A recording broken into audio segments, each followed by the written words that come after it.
ناظرین اکرام، قاری حنیف ملتانی کا یہ بیان پورا ضرور سنیے اور ویڈیو اچھی لگے تو اسے شیئر کیجیے۔ وَكَمْ أَهْلَكْنَا قَبْلَهُمْ مِنَ الْقُرُونِ۔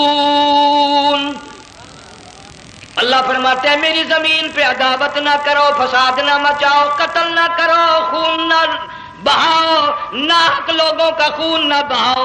اللہ پاک کی زمین ہر روز صبح کو عرض کرتی الہی لوگ مجھ پہ زنا کر کے چلتے ہیں، بدماشی کر کے چلتے ہیں، اجازت دے میں لقمہ بنا کر نگل جاؤں۔ مجھے اپنے اوپر ان کا چلنا پسند نہیں، مجھے اچھا نہیں لگتا۔ ہر روز آواز لگاتی ہے ظالموں، بدکاروں، بدماشوں، میرے اوپر دندناتے پھرتے ہو، ایک نہ ایک دن میرے اندر آؤ گے، تمہیں پتہ چل جائے گا کہ میں تم کو کتنا دشمن رکھتی تھی۔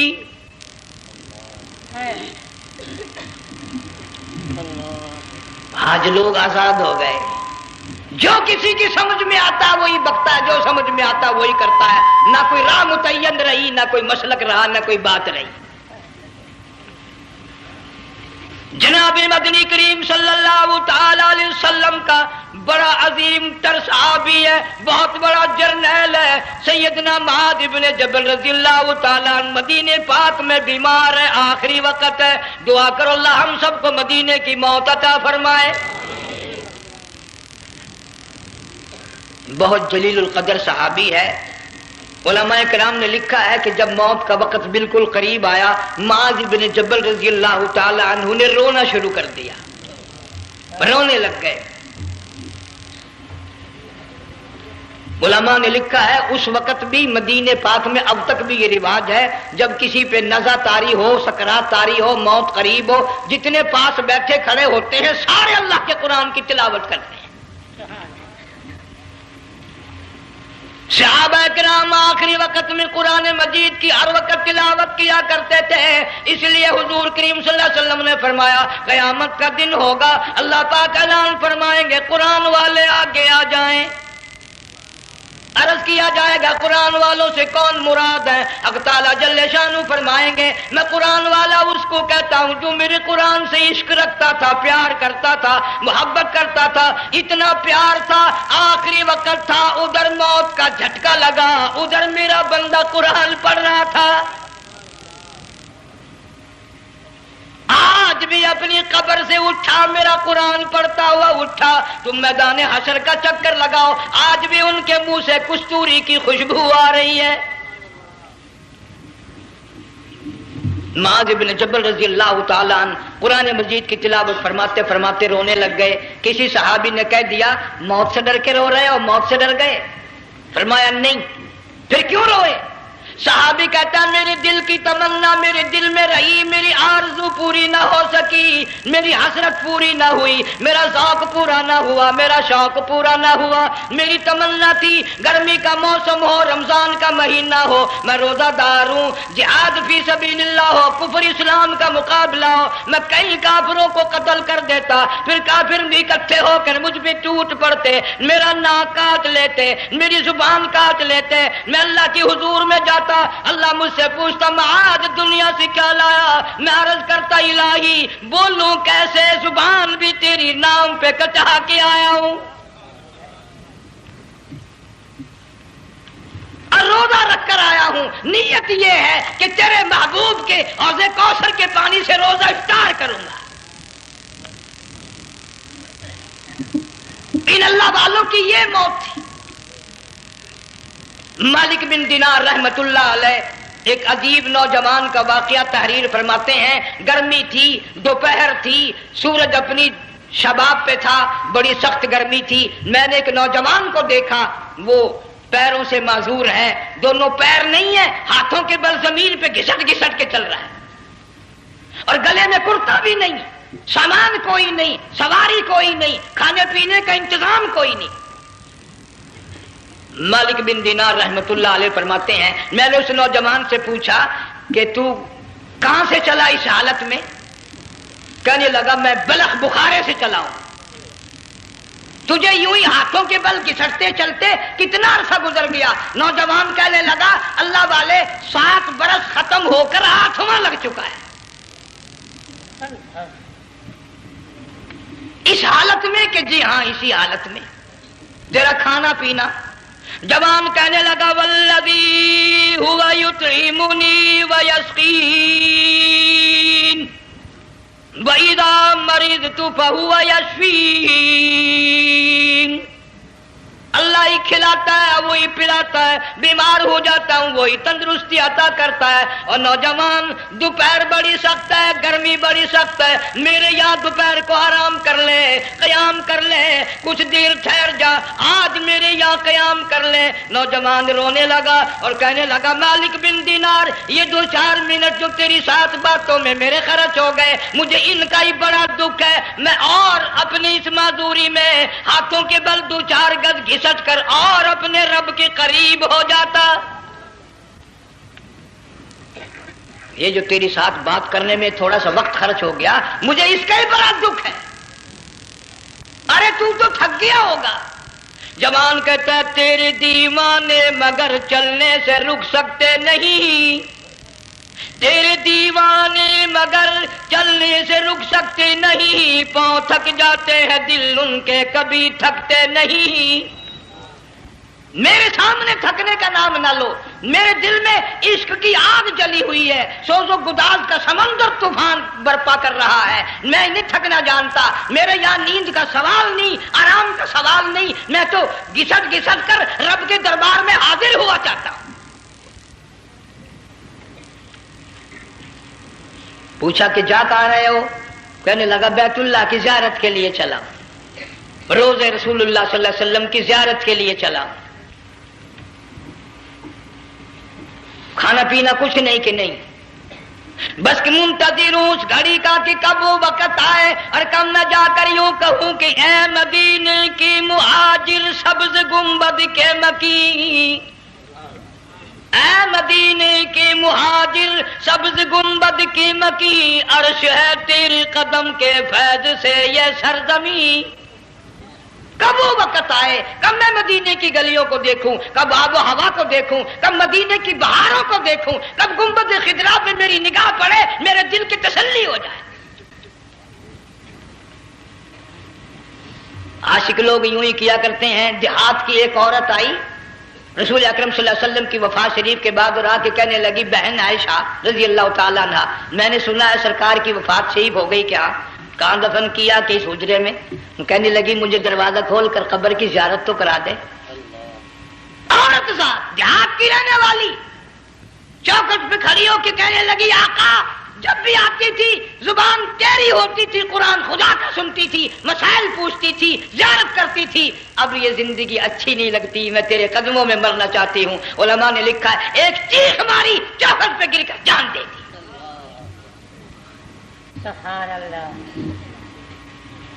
مالک بن دینار رحمت اللہ علیہ فرماتے میں بھی اس سال حج کے لیے گیا، مینا میں نے دیکھا کہ بڑا مجمع لگا ہوا ہے ایک جگہ، تو میں بھی گیا کہ یہ لوگ کیوں اکٹھے ہیں. میں نے لوگوں میں سے جھانک کر دیکھا تو وہی نوجوان بیٹھا ہے جس کو میں نے دوپہر کے وقت دیکھا تھا. وہی حالت ہے، گلے میں کرتا نہیں، گٹھڑی نہیں، ٹھیلا نہیں، سامان نہیں، اور رو رو کے یوں کہتا مولا آج کسی نے دمبے کی قربانی دی، کسی نے بکری کی قربانی دی، کسی نے اونٹ کی قربانی دی، کسی نے گائے کی قربانی دی. میں فقیر ہوں، میں مسکین ہوں، میں بالکل مفلس اور نادار ہوں، میرے پاس تو یہ میری جان ہے، میں اس کی قربانی دیا چاہتا ہوں، قبول فرما. ہزاروں لاکھوں لوگوں کے سامنے ایک چیخ ماری اور مینا میں جان دے دی. اس حالت میں ان اللہ والوں کا آخری وقت آتا ہے. ایک ہم لوگ مرتے ہیں ایکسیڈنٹوں میں، سڑکوں پہ، ادھر موت کا جھٹکا لگ رہا، ادھر منہ میں کنجری کا گانا. ارشاد فرمایا مدنی کریم صلی اللہ تعالی علیہ وسلم نے سیاتی علی الناس زمان، اور لوگوں میری امت میں ایک وقت ایسا آئے گا لوگ اتنے برباد ہو جائیں گے، صبح کو آدمی مومن مسلمان ہوگا، شام کو موت آئی تو جنازہ کافر کا اٹھ رہا ہوگا. گھروں میں، محلوں میں آج موت آتی ہے، کنجری کا گانا منہ میں ہوتا ہے، ادھر دم نکل رہا ہے، ادھر کنجری کا گانا کانوں میں آواز آ رہی ہے، میت کو غسل دیا جا رہا ہے، کنجری کی آواز آ رہی ہے، جنازہ اٹھا کر لے جا رہے ہیں، کنجری کی آواز آ رہی ہے، قبر میں میت اتاری جا رہی ہے، کنجری کی آواز آ رہی ہے، قبر پہ مٹی ڈالی جا رہی ہے، کنجری کی آواز آ رہی ہے۔ اس ماحول میں، اس معاشرے میں ہم کس طرح ایمان اور یقین اور ایمان ساتھ لے کر مریں گے؟ ہزاروں نہیں، لاکھوں کو مرتے وقت کلمہ نصیب نہیں۔ قسم دے کر پوچھو، ماں مر رہی ہے، کلمہ منہ سے نہ نکلا، باپ مر گیا، منہ سے کلمہ نہیں نکلا، بیگم صاحبہ چل بسی، منہ سے کلمہ نہیں نکلا۔ ہزاروں چلے گئے اور اپنے جانے کا پھر بھی یقین نہ آیا۔ تم نے کبھی سوچا تک نہیں، خیال تک نہیں کیا؟ ارشاد فرمایا مدنی کریم صلی اللہ تعالی علیہ وسلم نے اور لوگوں ابو ہریرہ رضی اللہ تعالیٰ عنہ سے پوچھا تو کیوں رویا؟ عرض کرنے لگا میرے آقا اتنی کمزوری کبھی نہ دیکھی، اتنی ضعیفی کبھی نہ دیکھی، اتنی ناتوانی کبھی نہیں دیکھی، چہرہ انور بالکل کمزور ہو گیا۔ آپ نے ٹھنڈا سانس لے کر فرمایا ابو ہریرہ تجھے معلوم نہیں موت بالکل قریب آ گئی، بالکل قریب آ گئی موت۔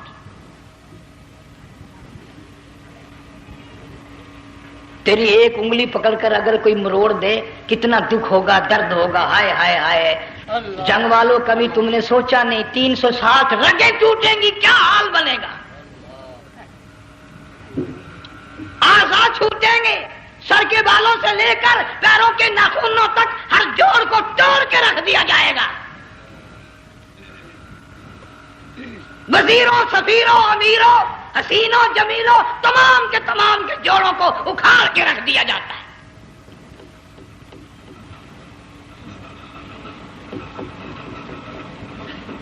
پروگرام تک نہیں مرد عورتوں کا کہ یہ دنیا کسی کی نہ بنی، قبر میں آخر جانا ہی جانا ہے۔ علماء کرام نے لکھا ہے کہ حضرت عیسیٰ علیہ السلام کے پاس لوگ آئے اور کہنے لگے نئی نئی قبروں سے مردے زندہ کر کے دکھاتے ہو، آؤ ہم ایک پرانی قبر پہ لے کے چلتے ہیں، مردہ زندہ کر کے دکھاؤ۔ عیسیٰ علیہ السلام تشریف لے گئے، فرمایا قم باذن اللہ، ایک نوجوان زندہ ہو کر قبر سے نکل کر سامنے آ کر کھڑا ہو گیا۔ عیسیٰ علیہ السلام نے پوچھا تو کون ہے؟ وہ کہنے لگا میرا نام سام ہے، میں حضرت نوح علیہ السلام کا بیٹا ہوں۔ تو پیغمبر کا دماغ تو پیغمبر کا ہوتا ہے نا۔ فرمایا تجھے تو بڑا عرصہ قبر میں گزر گیا، کتنے ہزار سال قبر میں گزر گئے؟ کہ جی ہاں۔ عیسیٰ علیہ السلام نے فرمایا یار ملاقات تو اللہ نے کرائی دی، قبر کا کچھ حال تو بتا کیا بنتی ہے، قبر کا کچھ ماحول بتا، قبر کی خبر بتا۔ علماء کرام نے لکھا وہ نوجوان رونے لگا اور کہنے لگا عیسیٰ علیہ السلام تو قبر کی خبر پوچھتا ہے، قبر کا حال پوچھتا ہے، قبر کا ماحول پوچھتا ہے، قبر کا معاملہ مجھ سے پوچھتے ہو، آپ مجھ سے پہلے یہ کیوں نہیں پوچھتے کہ موت کا جھٹکا کتنا شدید ہے؟ نوجوان رو کے کہنے لگا عیسیٰ علیہ السلام کتنے ہزار سال میری موت کو گزر گئے، پر مالک کائنات کی قسم آج تک میرا منہ کڑوا ہے۔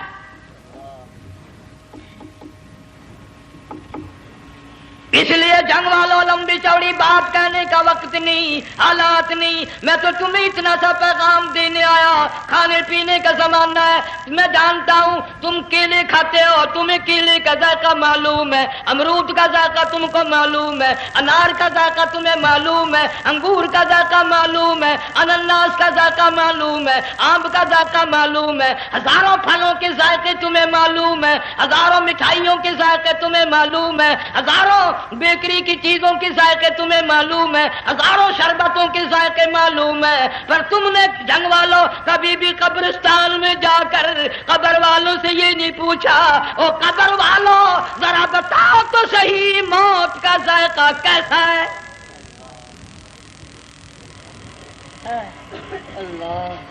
تم نے چکھا نہیں، جنہوں نے چکھا وہ بتانے نہ آئے کیسا ذائقہ ہے۔ اس لیے قرآن کہتا کلا اذا بلغت التراقی وقيل من راق وظن أنه الفراق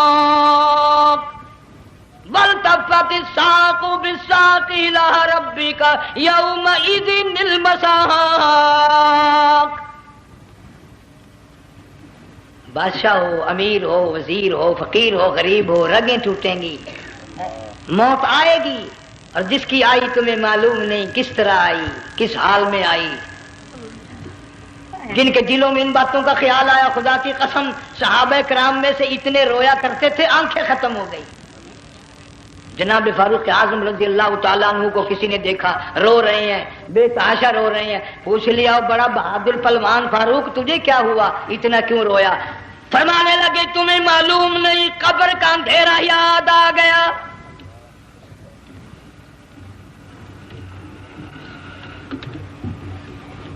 1,29,000 صحابہ کرام اس آخرت کے لیے قربانیاں دیتے آئے، اولاد کی قربانی دی، مال کی قربانی دی، جان کی قربانی دی، جو کرنا پڑا وہ کر گزرے، لیکن محمد عربی صلی اللہ علیہ وسلم کا دامن نہ چھوڑا. اسی لیے ہر سال اللہ پاک جل شانہ نے اس امت کو یہ موقع دیا کہ سنت خلیل پہ عمل کرتے کرتے قربانیوں کی یاد تازہ ہو جائے،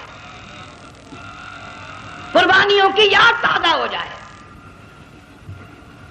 قرآن کریم میں جا بجا ابراہیم علیہ السلام کا اللہ پاک نے ذکر خیر فرمایا، یوں فرمایا ہم نے ان کے بڑے امتحان کیے، بڑی آزمائش کی، وہ ساروں میں کامیاب ہوئے.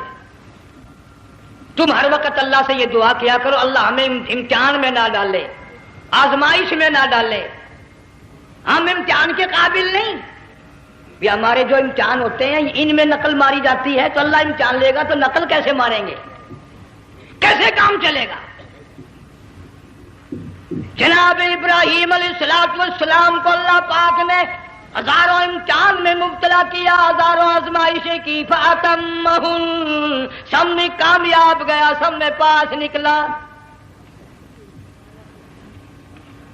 ایک آزمائش ایسی بھی آئی اللہ کی توحید کی وجہ سے، شرک کو مٹانے کی وجہ سے ابراہیم علیہ السلام کا سارا مصر فلسطین دشمن بن گیا.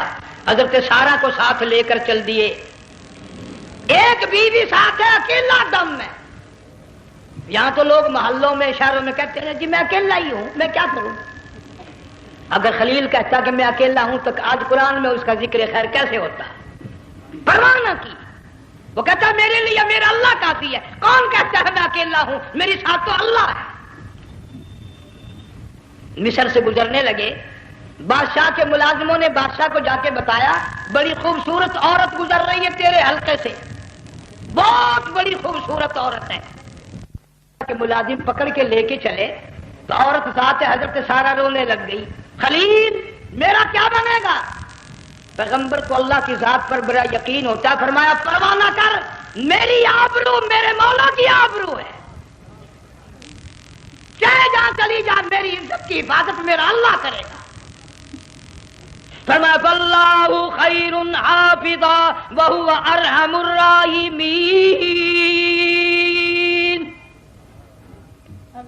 پرواہ نہ کر، میں اس کا پیغمبر ہوں، نبی ہوں، چیخا میں جلا اس کے لیے، سارے دکھ اٹھاتا ہوں اس کے لیے، میری عزت کی حفاظت وہی کرے گا. محل میں جا کر حضرت سارہ کو بند کر دیا. بادشاہ نے بلوایا ہے عزت لوٹنے کے لیے، بادشاہ نے پکڑوا کر منگوایا ہے آبرو برباد کرنے کے لیے. بادشاہ کا ارادہ ہے سارا کی عزت کو برباد کرنے کا، اور اللہ کا پروگرام ہے سارا ادھر آ، اس محل میں ایک معصوم بچی ہے جس کا نام ہاجرہ ہے، میں اس کو اتنا پسند کرتا ہوں، اللہ فرماتے ہیں اس کے پیٹ سے اسماعیل ذبیح اللہ کو پیدا کرنا چاہتا ہوں، اس کی نسل سے حبیب اللہ کو لانا چاہتا ہوں. آج تک کسی کی انگلی اس کی طرف نہیں اٹھی. سارا محل میں آؤ، اس کو آ کر ساتھ لے جاؤ تاکہ میرے ذبیح اللہ کی پیدائش کا معاملہ بن جائے. بادشاہ کا ارادہ ہے آبرو برباد کرنے کا، اللہ کا ارادہ ہاجرہ کی آبرو بچانے کا.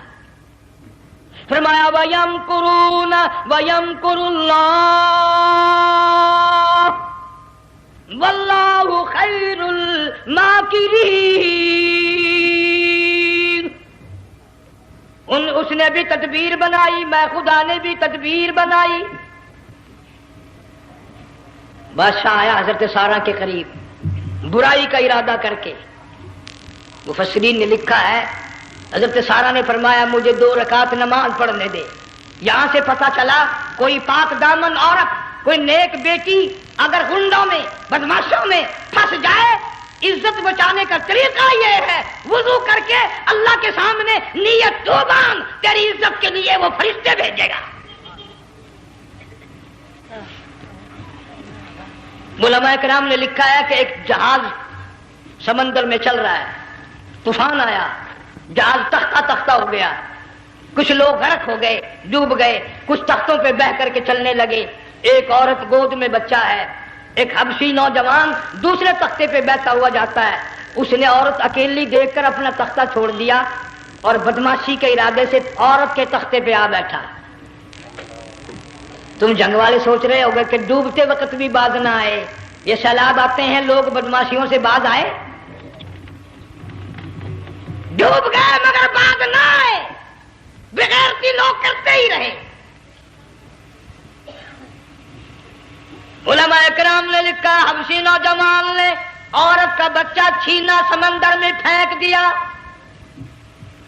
عورت روئی اور کہنے لگی میرے اللہ بیٹھی رہتی ہوں، عزت جاتی ہے، حرکت کرتی ہوں، ڈوب جاؤں گی۔ میں نے سنا ہے سمندر کی گہرائیوں سے تو نے یونس علیہ السلام کی سنی تھی، میں تو پانی کے اوپر بہ رہی ہوں، مولا میری آبرو بچا،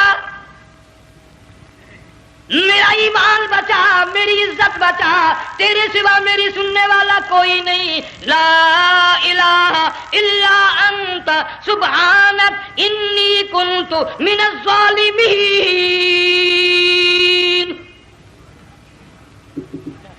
علماء نے لکھا ہے کہ ایک گردن سی نمودار ہوئی پانی میں سے اور حبشی نوجوان کو ایک ہی لقمہ بنا کر لے گئی۔ وہ تو ہر جگہ سنتا ہے، پکارنے والا بے بس بے کس ہو کر جب اس کو پکارتا ہے وہ ہر جگہ انداز پہنچاتا ہے، وہ ہے جو موجود ہر جگہ۔ عورت بہتی بہتی کنارے جا لگی، ایک جہاز قریب آیا، دوپٹے کا اشارہ کر کے اس کو بلایا۔ جہاز میں جب سوار ہوئی تو دیکھتی کیا ہے، ایک نوجوان کی گود میں اس کا وہ بچہ جو سمندر میں پھینک دیا تھا بیٹھا ہوا کھیل رہا ہے۔ ٹوٹ پڑی میرا بچہ ہے۔ لوگوں نے کہا تیرا کہاں سے آیا؟ ماجرا سنایا، اس طرح ہوا۔ جہاز کے کپتان نے کہا ہم جہاز لے کر آ رہے تھے، غیب سے آواز آئی جہاز ادھر کو لے آؤ ورنہ ڈبو دیے جاؤ گے۔ ہم جب جہاز وہاں لے کر پہنچے تو دیکھتے کیا ہے کہ ایک جانور کی پیٹھ پہ یہ بچہ بیٹھا ہوا کھیل رہا تھا۔ عزت بھی بچی، ایمان بھی بچا، بچہ بھی بچا، اور کوئی بچانے کے لیے تدبیر کرے جبھی نا۔ حضرت سارہ نے نماز پڑھ کر بد دعا کر دی، بادشاہ کے سارے بدن میں درد ہونے لگا۔ پیغمبر کا سارا گھر بڑا کریم ہوتا ہے، جب اس کو درد نے ستایا نا کہنے لگا میں وعدہ کرتا ہوں تجھے کچھ نہیں کہوں گا، میرے لیے دعا کر دے۔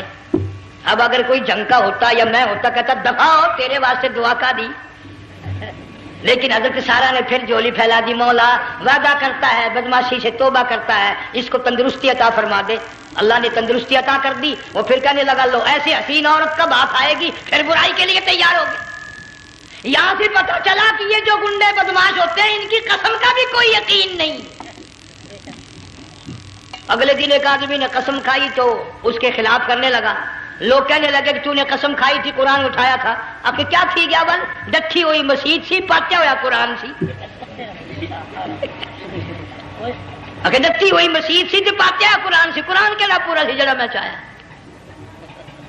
مگر اسے یہ معلوم نہیں کہ تو نے تو پاڑیا قرآن اٹھایا، ڈٹھی ہوئی مسیح میں اٹھایا، خدا کا جب غضب آئے گا تو وہ ادھورا نہیں آئے گا، وہ ادھورا نہیں آیا کرتا۔ 3 مرتبہ اس بادشاہ نے حضرت سارہ کے ساتھ ایسا کرنے کا ارادہ کیا، پھر دعا ہوئی، پھر بد دعا ہوئی، پھر دعا ہوئی، پھر بد دعا ہوئی۔ آخر کار کہنے لگا اپنے ملازموں کو کہ وہ بدماش ہو، عورت کے روپ میں کسی بلا کو پکڑ کے لائے ہو، کسی جن بھوت کو لے آئے ہو، اور کہنے لگا تو چلی میرے محل سے جلدی چلی جا اور جاتی جاتی وہ کہا کہ یہ تیری خدمت کیا کرے گی، یہ بچی میرے محل میں ہے، اس کو ساتھ لے جا۔ حضرت سارہ کو، ہاجرہ کو ساتھ کر دیا، سیانی ہو گئی، حضرت ابراہیم علیہ السلام سے نکاح کر دیا، اسماعیل علیہ السلام پیدا ہو گئے۔ اللہ میاں جب حضرت ابراہیم علیہ السلام چومتے ہیں، چاٹتے ہیں، ماتھے پہ بوسے دیتے ہیں، اٹھاتے ہیں، پیغمبر کا بیٹا، خود بھی نبی اور آل میں آنے والا نبی، کالی کملی والا صلی اللہ علیہ وسلم، کتنا حسین چہرہ ہوگا۔ اللہ میاں نے پھر آزما لیا، حکم دیا کہ اس ہاجرہ کو، اسماعیل کو، دونوں ماں بیٹوں کو وہاں چھوڑ کے آ جہاں سینکڑوں میل میں پانی کوئی نہیں، آدمی کوئی نہیں، رستہ کوئی نہیں، گھاس کوئی نہیں، پتا کوئی نہیں، جہاں بیت اللہ ہے یہاں کے بارے میں حکم دیا، چھوڑ کے آ۔ اور اگر آپ کو نیند نہیں آئی تو مزہ آئے گا، اللہ نے یہ فرما دیا، بتانا نہیں ہے کہ میں نے حکم دیا ہے۔ خدا حافظ نبی نہیں کہتا اپنی بیوی کو۔ آج لوگ ہر بات میں کہہ دیتے ہیں ہمارے پیروں کو پتا کل کو کیا ہوگا، ہمارے فقیروں کو پتا ہے پرسوں کیا ہوگا۔ اور بڑی مدت کی بات ہے، یہی موسم تھا، چماسا گرمی تھی، انارکلی لاہور سے ہم کئی ساتھی گزر رہے تھے، فٹ پاتھ پہ بیٹھا ہے ایک ملنگ، چاروں طرف لوگ کھڑے، بڑا مجمع، کافی دنوں کی تو بات ہو گئی، ہاتھوں کی لکیر دیکھ کر لوگوں کی تقدیر بتا رہا تھا۔ کسی کو کہتا تھا تجھے بڑی اونچی پوسٹ ملے گی، کسی کو کہتا تھا تیری شادی بڑی فرسٹ کلاس لیڈی سے ہوگی۔ وہ بابو تو کوڈا ہی ہو جاتا تھا، لیڈیوں پہ بڑے مرائے یہ لیڈے، کوئی کام نہیں، رات دن بس لیڈیوں کے پیچھے ہی پھرنا ہے۔ اللہ، میں نے اپنے ساتھیوں سے کہا، میں نے کہا میں بھی تقدیر پوچھتا ہوں اپنی۔ کہنے لگے شرارت ہو جائے، میں نے کہا ساری دنیا پر ہاتھ دکھا رہی ہے، کوئی شرارت نہیں، میرے ہاتھ میں شرارت ہے۔ 1 روپیہ لے رہا تھا وہ، میں بھی لوگوں میں گھساتا، بھیڑ میں سے اوپر نیچے ہی ہوتا میں بھی پہنچ گیا، اور دونوں گھٹنے میں نے زمین پہ رکھ دیا، روپیہ ہاتھ میں، میں نے اس کا ذکر کہا، میں کہا ملنگ جی اگر اب دیکھا میری شادی ہو جائے گی کہ نہیں۔ اب اس نے دیکھ کے میری طرف کہنے لگا، اس نے سوچا کہ یہاں اچھے بھلے کو نہیں ملتی، پاکستان میں اسے کون دے گا؟ اچھی طرح میرا ہاتھ دیکھا بھی نہیں، جھٹک کے کہنے لگا نہیں تیری شادی نہیں ہونی ہے۔ میں کیا کھوتے تیرے باپ کے 8 بچے کھیل رہے ہیں۔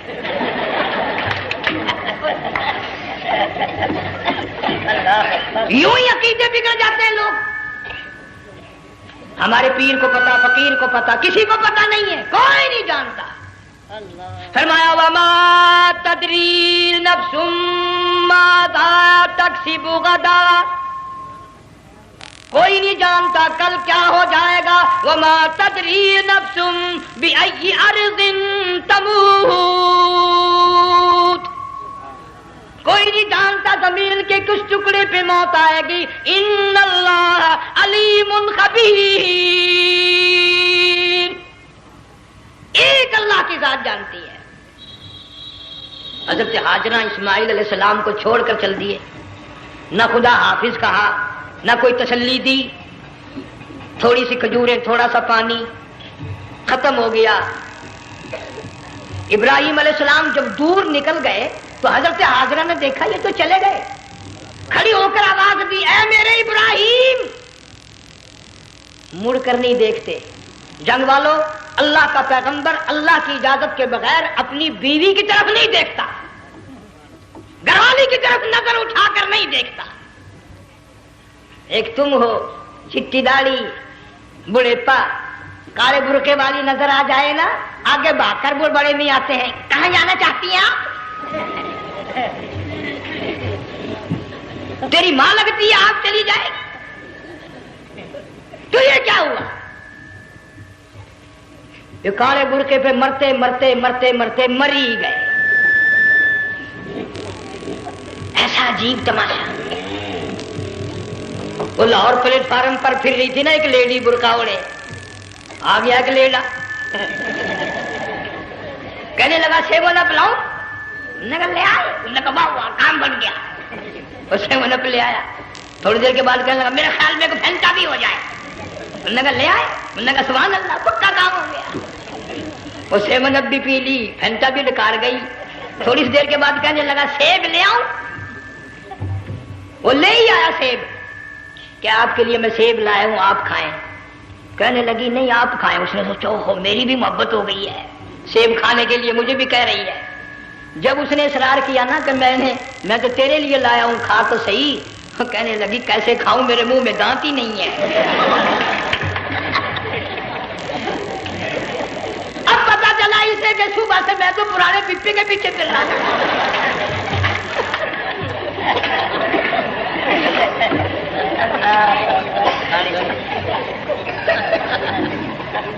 صرف برقع دیکھا چل دی. یہاں پیغمبر اپنی گھر والی کی طرف نہیں دیکھتا. حضرت حاجرہ نے اسماعیل علیہ السلام کو سینے سے لگایا. عرب کی قداور مائی, طاقتور مائی, دوڑ لگا کر حضرت خلیل کا راستہ آ کے روک لیا اور کہنے لگی میں جوان عورت, یہ پیارا نور نظر, یہ لخت جگر, شکل تو دیکھو, صورت تو دیکھو, ہمیں یہاں چھوڑ کے جا رہے ہو. اللہ کا پیغمبر بولتا نہیں. پتا چلا پیغمبر اللہ کی اجازت کے بغیر سانس نہیں لیتا, آنکھ کا اشارہ نہیں کرتا. حضرت حاجرہ رونے لگ گئی, میرے خلیل, میری ابراہیم, میرا قصور بتاؤ, میرا جرم بتاؤ, میری خطا بتاؤ, میرا گناہ بتاؤ, معافی چاہوں گی, معذرت کروں گی. اس بچے کا کیا گناہ ہے اس میدان میں چھوڑ کے چلے ہو؟ بولتے نہیں ہیں, اللہ کی طرف سے بولنے کی اجازت نہیں ہے. حضرت حاجرہ نے خود ہی قیاس لگایا, سوچتی ہیں پیغمبر تو کسی پہ ظلم نہیں کرتا. وہ کہنے لگی خلیل کہیں اس رب کا حکم تو نہیں, کہیں اس اللہ کا یوں حکم تو نہیں. جنگ کے لوگوں اگر خلیل ہاں کہہ دیتا تو کیا حرج تھا, ہاں نہیں کہتا, اجازت نہیں, تاکہ حاجرہ کے یقین ایمان کا امتحان مکمل ہو. مفسرین نے لکھا ہے کہ حضرت ابراہیم علیہ السلام نے سر کا یوں اشارہ کیا, بس ذرا سا ہاں. پھر عورت کا ایمان دیکھ, یقین دیکھ, یہی نہ بیٹھی, دوڑ کے وہاں گئی ہے جہاں پہلے بٹھا کر آئے تھے اور کہنے لگی ابراہیم جاؤ, میں جانوں میرا رب جانے, پرواہ نہیں. راتیں آتی ہیں چلی جاتی ہیں, دن آتے ہیں گزر جاتے ہیں. تھوڑی سی کھجوریں تھی وہ ختم ہو گئی, پانی ختم ہو گیا, بھوک اور پیاس نے بے چین کر دیا. اسماعیل علیہ السلام کی اتنی لمبی زبان باہر نکلا. دو پتھر کھڑے کر کے اوپر ایک پتھر رکھ کر چھاؤں بنائی, اس کے نیچے لٹا دیا اور پھر چکر لگایا. کبھی صفا پہاڑی پہ چڑھتی ہے, کبھی مروہ پہاڑی پہ چڑھتی ہے, کبھی اترتی ہے اور ڈھلوان میں سے بھاگ کر چلتی ہے جب اپنا بچہ نظر نہیں آتا. سارے کہہ دو اللہ بڑا بے نیاز ہے, اللہ بڑا, زور سے کہو اللہ بڑا. کسی کے 500 سال کے سجدے رد, کسی کی ہزاروں سخاوت صدقات رد, کسی کی چال منظور, کسی کی رفتار منظور, کسی کی ٹور منظور. اور یوں فرمایا حاجرہ میری رحمت کی تلاش میں آج جو تو نے دوڑ لگائی ہے, یہ تیری چال ڈال رفتار ٹور ہمیں اتنی پسند آ گئی, اتنی پسند آ گئی کہ آج کے بعد خلیل اللہ کیوں نہ ہو, ذبیح اللہ کیوں نہ ہو, کلیم اللہ کیوں نہ ہو, روح اللہ کیوں نہ ہو, حبیب اللہ کیوں نہ ہو, صحابہ کرام کیوں نہ ہو, قطب ابدال غوث کیوں نہ ہو. میری حاجرہ مجھے اپنی کبریائی کی قسم, جب تک وہ تیری چال چل کے نہ دکھائے گی حاجی کا لانے کا حقدار نہیں ہو سکتا. تیری رفتار اسے چلنی پڑے گی. فرمایا ان الصفا والمروہ من شعائر اللہ فمن حج البیت او اعتمر فلا جناح علیہ ان یطوف بہما ومن تطوع خیرا فإن اللہ شاکر علیم. 7ویں چکر میں آواز سی آئی, اب رو پڑی حضرت حاجرہ, کہنے لگی میرا بچہ اگر چل بسا میں پھر کیا کروں گی. سن لی میں نے آواز. آپ کی کیا دیکھتی ہے, اسماعیل علیہ السلام کی نرم و نازک ایڑیاں جس زمین پہ رگڑی گئی تھی وہاں سے چشمہ جاری کر دیا. حضرت حاجرہ نے پی لیا, بھوک بھی ختم ہو گئی, پیاس بھی ختم ہو گئی, بچے کو بھی پلایا. اللہ تعالیٰ نے خانہ کعبہ کی بنیاد ڈال دی, ایسے گھر کی بنیاد ڈالی. حضور صلی اللہ علیہ وسلم فرماتے ہیں 500 سال کی عبادت ایک طرف اور بیت اللہ پہ ایک نگاہ یوں ڈالنا ایک طرف. 500 سال کی عبادت کا وہ ثواب نہیں جو ایک نظر خانہ کعبہ پہ ڈالنے کا ثواب ہے. اور اللہ پاک یوں فرماتے ہیں کہ جو آنے والا حجر اسود کو بوسہ دیتا ہے، اللہ پاک یوں فرماتے ہیں میں سمجھتا ہوں میرا سجا ہاتھ پکڑ کر میرے بندے نے چوم لیا۔ جو غلاف کعبہ کو پکڑ کر مانگتا ہے، اللہ فرماتے ہیں میں یہ سمجھتا ہوں میرا دامن پکڑ کے مانگ لیا۔ جو مقام ملتزم پہ لپٹ کے مانگتا ہے، اللہ فرماتے ہیں میں سمجھتا ہوں میری چوکھٹ پہ پڑھ کے مانگ لیا۔ اور فرمایا لوگوں یہ جو آنے والے آئے ہیں یہ رشتہ داروں کے مہمان نہیں، عزیزوں کے مہمان نہیں، دوستوں کے مہمان نہیں، میں خدا میزبان ہوں، یہ میرے مہمان ہیں۔ آج ان کی دعاؤں پہ آمین کہو، فرشتوں کو حکم ہوتا ہے ان سے مصافحہ کرو، مگر اللہ تعالیٰ سب کو توفیق دے کہ حج مکمل کر کے آئیں اور سب کا حج قبول فرمائے۔ میرے علاقے میں کئی سالوں کی بات ہے پرانی، جب کوئی حاجی تھا، ایک آدمی حج کر کے آیا، میں دوپہر کو اس کو ملنے گیا تو ظہر کی نماز کا وقت آیا، میں اٹھ کے چلا گیا نماز پڑھنے، پھر عصر کی نماز کا وقت آیا، میں اٹھا اور نماز پڑھ کے آ گیا۔ میں نے اس حاجی کے لڑکے سے پوچھا، میں نے کہا حاجی صاحب نے نماز یہیں پڑھی؟ تو کہنے لگا جی ابھی شروع نہیں کی، سفر کے تھکے ہوئے ہیں نا، 2-4 دن کے بعد شروع کریں گے۔ شکر ہے پہلے لوگ جھوٹ نہیں بولا کرتے تھے، ہاں آج کل کا ہوتا نا تو وہ کہہ دیتا ہے جی یہ تو کئی وقت کی کتھی پڑھ کر بیٹھے ہیں۔ تو پھر مولوی تھا نا، میں بیٹھ گیا حاجی کے پاس، باتوں میں اس کو لے آیا یہی، میں نے کہا حاجی صاحب نماز نہیں پڑھی؟ کہنے لگا آپ ہی لوگوں سے سنا ہے کہ بیت اللہ میں جو ایک نماز پڑھے 1,00,000 کا ثواب ملتا ہے، مسجد نبی میں جو ایک نماز پڑھے 50,000 کا ثواب ملتا ہے، 4 مہینے پڑھ کے آیا، وہ حساب لگا لو۔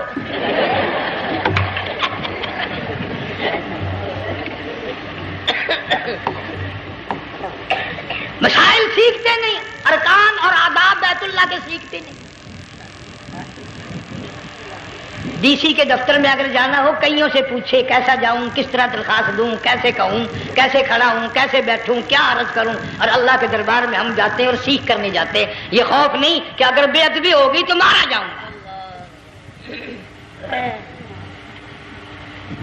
اللہ تبارک و تعالیٰ جل شانہ نے اسماعیل علیہ السلام کے نرم و نازک ایڑیوں سے بنیاد ڈال کر خانہ کعبہ کی، اللہ نے ہمیں یہ کعبہ دیا، گناہوں کی معافی مانگنے کے لیے وہاں جاؤ، اللہ تبارک و تعالیٰ کے دربار میں حاضر ہو کر مانگنے کے لیے یہاں جاؤ۔ ارشاد فرمایا مدنی کریم صلی اللہ تعالی علیہ وسلم نے جو آدمی صحیح ارکان حج کے ادا کر کے واپس جاتا ہے اس طرح واپس آتا ہے گویا آج ہی ماں کے پیٹ سے پیدا ہوا۔ پہلے لوگ یوں ہی حج کیا کرتے تھے، یوں ہی قربانیاں کرتے تھے، اب تو ہر چیز کی لوگ آسانی تلاش کرتے ہیں۔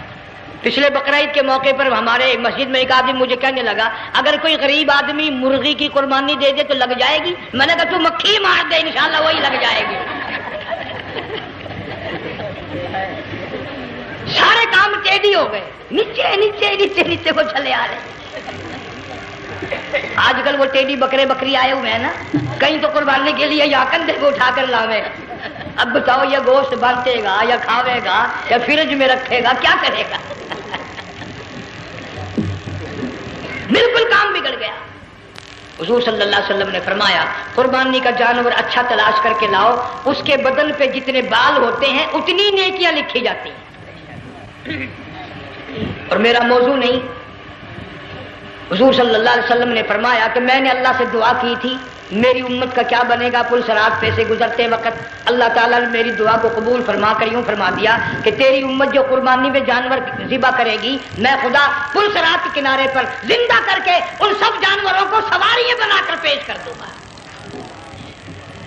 اس لیے بقرعید بالکل قریب آ گئی، ہر دین ایمان اسلام کے لیے قربانی کے لیے تیار رہو۔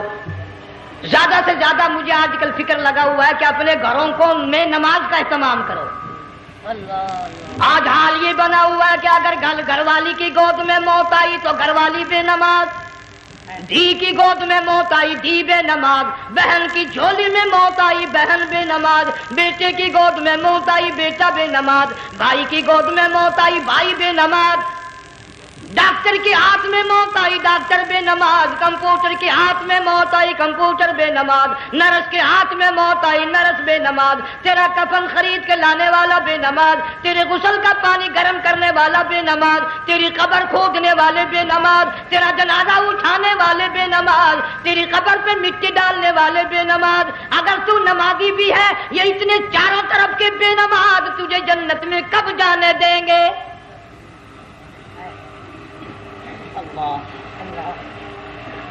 اس بچی کا فکر کیوں نہیں کرتا؟ کلاس میں فیل ہو جائے تجھے دکھ لگتا ہے میری بچی فیل ہو گئی، ساری عمر نماز نہ پڑھے تجھے کبھی درد نہیں ہوا کہ جہنم کے انگاروں میں جلے گی؟ بیوی ایک دن تیرا کہنا نہ مانے آگ لگ جاتی ہے، ساری عمر نماز نہ پڑھے بے ایمان تجھے کبھی آگ نہیں لگی۔ اس گھر سے تیرا جنازہ نکلے گا، اس گھر سے تیری میت اٹھے گی جس گھر میں تم نے سارے بے نماز پیدا کر رکھے ہیں، سارے بے نماز اکٹھے کر رکھے ہیں، کس طرح ایمان کلمہ ساتھ لے کر جائے گا؟ اس لیے اپنے ماحول میں، اپنے گھر میں بچیوں کو، بہنوں کو پیار سے، محبت سے، بڑے عقیدت سے ان کو نمازی بنا، تاکہ مرنے کے بعد جب تیرا جو بیٹی بہن منہ دیکھنے آئے تو نمازی تو تیرا منہ دیکھنے آئے، تیرا منہ دیکھنے بھی سارے بے نمازی آئے، تجھے کیا فائدہ ہوگا؟ اللہ سبحانہ و تعالی ہم سب کو ہمارے گھر کے ماحول کو نمازی بنائے۔ مفتی صاحب اس دنیا فانی سے رخصت ہو گئے، تشریف لے گئے، جن سارا بے وارثہ ہو گیا۔ مفتی صاحب ہی کا مدرسہ ہے، یہ مفتی صاحب ہی کے بچے ہیں، ان بچوں کی سرپرستی کرو، ان کا اکرام کرو، ان کی عزت کرو، جامعہ حلیمیہ کی خدمت کرو۔ بقرہ عید کا موقع آ رہا ہے، وہ تو نہ جانے کس کس طریقے سے اپنا کام چلاتے تھے، ہزاروں لوگوں سے ان کے تعلقات تھے، یہ بچے ہیں، نیا کام ہے۔ اللہ سبحانہ و تعالی ہر خدمت گزار کو دو جہان میں سرخ روی عطا فرمائے۔ بڑی اچھی اچھی کیسٹیں آپ کو یہاں سامنے سے ملیں گی اپنے گھر کا ماحول بنانے کے لیے۔ پیغمبر کی دعا سے پہلے نہ اٹھا کرو بھائی، ہائے ہائے، کوئی دنیا کا دین کا جس کو کوئی اللہ سے حاجت ہو بیٹھ جائے ایک منٹ کے لیے، درود شریف پڑھ کے دعا مانگو۔ اللہم صلی وسلم وبارک علی سیدنا و مولانا محمد وعلی آل سیدنا و مولانا محمد وبارک وسلم۔ یا اللہ قبلہ مفتی صاحب رحمہ اللہ کی قبر کو جنت کا باغ بنا، اللہ تعالیٰ ان کے گھر والوں کو صبر جمیل کی توفیق عطا فرما، اللہ پاک ان کی آل اولاد کو مفتی صاحب کا جانشین صحیح معنوں میں جانشین بنا، اس مدرسے کو آباد فرما، اللہ تعالیٰ سارے جنگ کی سرپرستی فرما، سارے شہر کو آباد فرما، ہر شر سے ہر فتنے سے سب کی حفاظت فرما۔ یا اللہ ہم سب کو سچا مسلمان پکا دیندار بنا، ہمیں اور ہماری اولاد کو نیک اور نمازی بنا۔ یا اللہ ہمارے گھروں کو نماز اور قرآن سے آباد فرما، کلمے اور ایمان والی موت عطا فرما۔ صوفی مولانا محمد یار صاحب رحمہ اللہ کی قبر کو جنت کا باغ بنا۔ یا اللہ تمام مسلمانوں کی بخشش فرما، ساری امت کی مغفرت فرما، ساری مخلوق پہ کرم اور فضل فرما۔ یا اللہ سارے پاکستان کی حفاظت فرما، پاکستان کے داخلی خارجی دشمنوں کو ذلیل و خوار کر دے۔ یا اللہ ہم سب کو یقین ایمان اپنے اندر پیدا کرنے کی توفیق عطا فرما، ظالم کے ظلم سے بچا، شریر کی شرارت سے بچا، مولا حاسدوں کے حسد سے بچا، فتنہ پردازوں سے ہم سب کی حفاظت فرما، بے اولاد کو اولاد عطا فرما، جن کے پاس بچیاں ہیں اللہ تعالیٰ نرینہ اولاد عطا فرما۔ اور میں تو کافی دنوں کے بعد آیا ہوں، پرانے دوستوں میں سے تھے قاری غلام محمد صاحب، سب کا رحمت اللہ علیہ، اللہ تعالیٰ ان کی قبر کو جنت کا باغ بنا، سب کو جوار رحمت میں جگہ عطا فرما۔ ہمارے بڑے بزرگ قبلہ درخواستی صاحب مدذلو یا اور جتنے بھی بیمار ہیں اللہ پاک سے کاملہ عطا فرما۔ مجھے بھی پیر غلام حبیب صاحب اللہ تعالیٰ ان کو بھی صحت کاملہ عطا فرما، اور میں گناہ گار بھی اب تو سارا سال گزر گیا، اکثر بیماری رہتا ہوں، اللہ تعالیٰ صحت کاملہ عطا فرما، موت آئے تو کلمے اور ایمان والی موت عطا فرما۔ یا اللہ دو جہان کی سعادت عطا فرما، دو جہان کی ذلت اور رسوائی سے ہم سب کی حفاظت فرما، سب کے کاروبار میں روزی رزق میں خیر و برکت عطا فرما، جس کے ذمہ قرضہ ہو ادا کرنے کی صورتیں پیدا فرما، ہر پریشان حال کی پریشانی کو دور فرما، مشکلوں کو آسان فرما، تلخیوں کو راحتوں سے تبدیل فرما۔ یا اللہ مفتی صاحب کے بچوں کو صحیح معنوں میں مفتی صاحب کا جانشین بنا، جامعہ حلیمیہ کو قیامت تک کے لیے قرآن سنت کا مرکز بنا۔ ربنا تقبل منا انک انت السمیع۔ افغانستان کے مجاہدین کو ہمیشہ ہمیشہ کے لیے کامیاب فرما، جتنے لاکھوں طالب علم اللہ والے شہید ہو گئے سب کے درجوں کو بلند فرما، افغانستان کے سارے مجاہدین کو اللہ تعالیٰ کامیاب فرما، روسی، امریکی، یہودی، مرزائی، عیسائی، یہ جتنے منصوبے بنا کر مسلمانوں کو تباہ کر رہے ہیں یا اللہ ان سب منصوبوں کو برباد کر دیں۔